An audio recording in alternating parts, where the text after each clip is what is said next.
नमस्कार दोस्तों, नई वीडियो में आपका स्वागत है। पिछले वीडियो में क्वालिटी के बारे में बात की थी। इस वीडियो में जो भी नई शुरुआत करना चाहते हैं गारमेंट लाइन में, तो इसलिए ये वीडियो बना रहे हैं। वीडियो के साथ में आप हमारे चैनल को लाइक कीजिए और सब्सक्राइब कीजिए।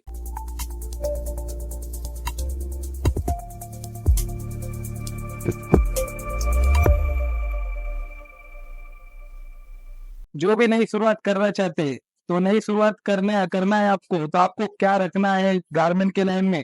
अगर आप कुर्तीज़ रख रहे हैं, 3 पीस रख रहे हैं, 2 पीस रख रहे हैं, तो आपको सीज़न के वाइज़ रखना पड़ता है। तो आप कुछ भी अगर माल रखते हैं, तो आपको माल बिकता नहीं है, तो आपका लॉस होता है। और मैं इस वीडियो के माध्यम से बताना चाहता हूँ कि आपको अभी जो ट्रेडिंग चल रहा है, तो आपको क्या रखना है, क्या नहीं रखना है, इस वीडियो के माध्यम से मैं आपको आज बताना चाहूँगा। जो भी शुरुआत कर रहे हैं, तो आपको शॉप में सबसे पहले आपको मतलब अगर कोई भी कस्टमर आता है, तो आपको कम से बोलते हैं कि भाई मुझे 150, 200, 250, 300 की कुर्ती दी। तो उस हिसाब से आपको माल भरना पड़ता है। रेगुलर कुर्ती भी आपको भरना पड़ता है, थोड़ा फैंसी भी भरना पड़ता है और सीज़न जो भी अभी रक्षाबंधन आने वाले हैं, गणपति है, नवरात्र है, तो इसमें जो भी ट्रेडिंग चलने वाला है, घेरा कुर्ती चलती है, अम्ब्रेला कुर्ती चलती है, 3 पीस फैंसी, तो ये सब आपको वैरायटी रखना पड़ता है। घेरे में भी कम से कम आपको खाली 1-2 डिज़ाइन आप रखेंगे या 1-2 मॉडल रखेंगे तो ऐसा नहीं होता है। आपको उसमें भी आपको कस्टमर को बताना पड़ता है कि हम क्या बेच रहे हैं, हमारे पास में इतनी वैरायटी है। अगर आप 1-2 वैरायटी रखेंगे तो कस्टमर आपके पास रुकने वाला नहीं है। अगर आप शुरुआत कर रहे हैं, तो शुरुआत में ही आपने अगर कम माल भरा है या कुछ माल आपने भरा ही नहीं है, तो आपके कस्टमर आपके पास आते नहीं है। फिर आपका नुकसान होता है, आप बोलते हैं कि हमारा शॉप चल रहा नहीं है, मंदी है, तो मंदी क्यों आ रही है? अगर आप उसको वैरायटी को मेंटेन नहीं करते, सीज़न के वाइज़ नहीं रखते, तो आपके पास कस्टमर आएँगे नहीं, फिर आप बोलेंगे मंदी है, धंधा नहीं चल रहा है। आपको न्यू वैरायटी रखनी पड़ती है। रक्षाबंधन आ रहा है, तो रक्षाबंधन के टाइम पे आप उसको 100 वाली, 150 वाली, 200 वाली कुर्ती दोगे, तो कस्टमर बोलेंगे कि भाई मुझे 150-200 वाली कुर्ती नहीं चाहिए, वो दूसरी दुकान पे जाएगा, जहाँ पे उसको प्रीमियम क्वालिटी मिल रही है, उसको फैंसी मिल रहा है। रक्षाबंधन पे भाई अपनी बहनों को अच्छी कोई कुर्ती देता है, कोई 3 पीस देता है, तो कोई 200-300 की कुर्ती मुझे नहीं लगता है देता है। वो अपने बहन को फैंसी कुर्तीज़, 3 पीस देंगे। घेरे में अम्ब्रेला, जिसको अगर कुछ अच्छा लग रहा है कि भाई मुझे अम्ब्रेला पहनना है, तो वो भी अम्ब्रेला में अभी समझो आपने खाली सिर्फ यही पैटर्न बताया कि भाई मेरे पास में ये पैटर्न है, तो वो बोलेंगे भाई यही पैटर्न है। अगर उसे अच्छा नहीं लगा कस्टमर को, तो वो आपके पास में रुकेगा नहीं। अभी ये पैटर्न के बाद में अगर आप उसको और अम्ब्रेला घेरे में दूसरा बताते हैं कि भाई नहीं, हाँ, ये अच्छा लग रहा है। अभी इसमें भी उनको पैटर्न चाहिए कि भाई मुझे और पैटर्न चाहिए, तो उसमें देखिए वर्क वाला उनको पूरा बेल्ट के साथ में मिलता है। तो इसमें भी आपको कम से कम 20, 30, 40 वैरायटी आपको एक ही पैटर्न में मेंटेन करनी पड़ती है।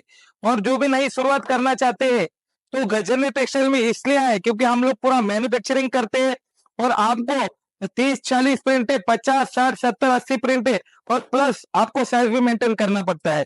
तो साइज में आपको M, L, XL, double XL, यहाँ तक कि बच्चों के भी साइज मेंटेन करना है। क्योंकि जहाँ पे अगर कोई लेडीज आती है, तो अपने बच्चों को भी लेके आती है, अपनी बेटी को लेके आएगी। अगर उसकी बेटी 8 साल की होगी, अगर माँ को जो ड्रेस अच्छा लगा, वो बोली भाई इसमें अगर बच्चों का है, तो अगर आप वो दे रहे हैं, प्रोवाइड कर रहे हैं, तो कस्टमर आपके पास दोबारा आएगा। तो अपनी फैमिली को लेके आपके पास जाएगा और कहीं पे उसको जाने की ज़रूरत नहीं है। जो भी नई शुरुआत करते हैं, वो अक्सर क्या होता है कुछ भी माल भर देते हैं, उनको कुछ पता ही नहीं, आइडिया ही नहीं। वो दूसरी जगह चले जाते हैं, उनको कुछ मालूम नहीं, कोई गाइडेंस देने वाला होता नहीं है। अपनी जमा पूँजी है, वो पूरे बर्बाद कर देते हैं। उसके बाद में यही एक मैं सुनता हूँ कि धंधा नहीं है, मंदी है, तो मंदी धंधा ऐसा कुछ होता नहीं है। आप जितनी वैरायटी मेंटेन करते हो आप अपने शॉप पे, तो वैसे कस्टमर आते हैं। कस्टमर को चाहिए न्यू वैरायटी। आजकल हम लोग भी अगर जाएँगे, अगर मैं ओल्ड अगर देखूँ, तो मैं कुछ नहीं सामान लेने वाला हूँ। मैं ना शर्ट लूँगा ना पैंट लूँगा। मैं कहूँगा कि भाई मुझे कुछ नया बताओ, अगर नया वो बताएगा, तो जहाँ पे मुझे 1 शर्ट लेना है, तो मैं 2 शर्ट लूँगा, जहाँ पे 1 जीन्स लेना है, वहाँ पे 2 जीन्स लूँगा। तो यही होता है, आप नई शुरुआत कर रहे हैं, तो आपको उस हिसाब से आपको माल भरना पड़ेगा। माल भरने के साथ-साथ आपको साइज़ भी मेंटेन करनी पड़ेगी। एल, एक्सएल, डबल, ट्रिपल, 4, 5 आजकल क्रेज़ चल रहा है 4, 5, 6 एक्सएल, 7 एक्सएल तलक। और ये जो कुर्तियाँ है, ये खाली मैन्युफैक्चरिंग वाले के पास में ही मिलती है। और ये गजनी टेक्सटाइल में आने के बाद में मैं ये नहीं कहूँगा कि आपको भाई साइज़ नहीं, आपको 4 एक्सएल, 5 एक्सएल की आपकी डिमांड है, वो भी मिल जाएगी। बच्चों की चाहिए, बच्चों की ड्रेस भी मिल जाएगी आपको। व छोटे से लेके बड़े तलक का हम लोग मेंटेन करता है। मैन्युफैक्चरिंग होने के कारण आपको इस रेट में कहीं पे नहीं मिलेगा। आप कहीं पे भी जाइए, आप बहुत सारे वीडियो देख के कहीं पे भी चले जाएंगे, फिर बाद में बोलेंगे भाई हमें क्वालिटी नहीं है। हम लोग क्वालिटी मेंटेन करते हैं, उसके बाद में फिनिशिंग पे ध्यान देते हैं, और उसके बाद में रेट और हर एक चीज पे हमारा एमआरपी लगा होता है, टैग लगा हुआ होता है। हर एक कुर्ती को आपको कोई मार्केट में देगा नहीं। आप अगर नई शुरुआत करते हो तो आपको गाइडेंस से लेके आपको किस तरह माल सेटअप करना है, ये सब मैं वीडियो के माध्यम से भी आपको बताता हूँ। और आपको यहाँ पे आने के बाद में भी अगर कोई बोलते है कि हरीश भाई मुझे बताइए, मेरी नई शुरुआत है, मैं क्या माल रखूं नहीं करूं, मेरा बजट क्या है, आपका बजट कितना है। आपका किसी दुकान पे जाएंगे तो उधर वहां पे लिखा होता है कि मिनिमम 50,000 का माल लेना है, लाख का लेना है, 2 लाख का। तो ये गजेंद्र टेक्सटाइल ऐसा फार्म है, यहाँ पे आपको ये नहीं हम लोग बोलेंगे 50,000 का लीजिए, लाख का लीजिए, 2 लाख का लीजिए। आपको 20,000 का चाहिए, 25,000 का चाहिए, 50,000 का चाहिए, आपको जितना चाहिए। ऐसा कोई से टर्म्स और कंडीशन नहीं है कि आपको लाख का माल लेना है, 2 लाख का में। आप कम से भी शुरुआत कर सकते हैं। आपका बजट अगर 20,000 है, 25,000 है, आप शुरुआत एक बार आप शुरुआत कीजिए। शुरुआत करिए। शुरुआत करने के लिए आपको कोई चीज की जरूरत नहीं है। अब मैं एक उदाहरण ये देना चाहता हूँ कि बाटा है, जो बाटा कंपनी के आप शूज पहनते हैं, चप्पल पहनते हो, तो बाटा तुरंत ही कम से मतलब डायरेक्ट को करोड़पति नहीं बना है। वो उसकी कहानी आप अगर सुनोगे तो आप खुद देखोगे, क्योंकि ज्यादा करके जो भी हमारे व्यूअर्स है उनको कुछ पता नहीं होगा। जिनको पता नहीं तो उनकी आज मैं स्टोरी बताना चाहता हूँ। तो बाटा, जो बाटा कंपनी है, तो बाटा कंपनी के जो ओनर है, तो एक दिन में वो करोड़पति नहीं बने या अरबपति नहीं बने, उनकी भी एक सक्सेस रियल स्टोरी। वो खुद कारीगर थे, वो खुद बूट सीते थे, चप्पल बनाते थे, मगर उन्होंने जो शुरुआत की, कल से शुरुआत की, उन्होंने सिलाई से शुरुआत की, तो आज बाटा एक ब्रांड है। ऑल वर्ल्ड में बाटा ब्रांड बना हुआ है, आज वो करोड़पति अरबपति है।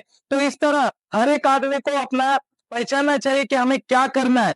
चप्पल हर एक कोई चप्पल सीता है, कोई कारागिर है, कोई चप्पल सीता है, मगर वही कारागिर अगर वो माल को बेच रहा है तो उसमें 2 पैसा उसको ज्यादा मिलता है, और अगर वो कारागिरी कर रहा है तो उसमें 2 पैसा उसको कम मिल रहा है।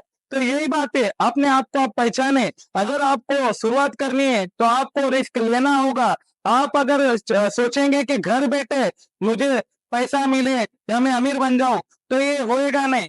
आज तो ये वीडियो में मैंने बताया है कि किस तरह आपको शुरुआत कर रहे हैं, न्यू शुरुआत कर रहे हैं। और नेक्स्ट वीडियो में मैं आपको क्या क्या वैरायटी मेंटेन करनी है इसके बारे में मैं आपको बताऊंगा। अगर आपको ये वीडियो अच्छा लगा तो हमारे चैनल को सब्सक्राइब कीजिए और लाइक कीजिए। मैं देख रहा हूँ कि आप खाली वीडियो देखते हैं मगर लाइक नहीं करते और सब्सक्राइब नहीं करते, इसलिए आपको हमारे वीडियो मिलते नहीं है। तो आप जरूर हमारे वीडियो को लाइक कीजिए और सब्सक्राइब कीजिए।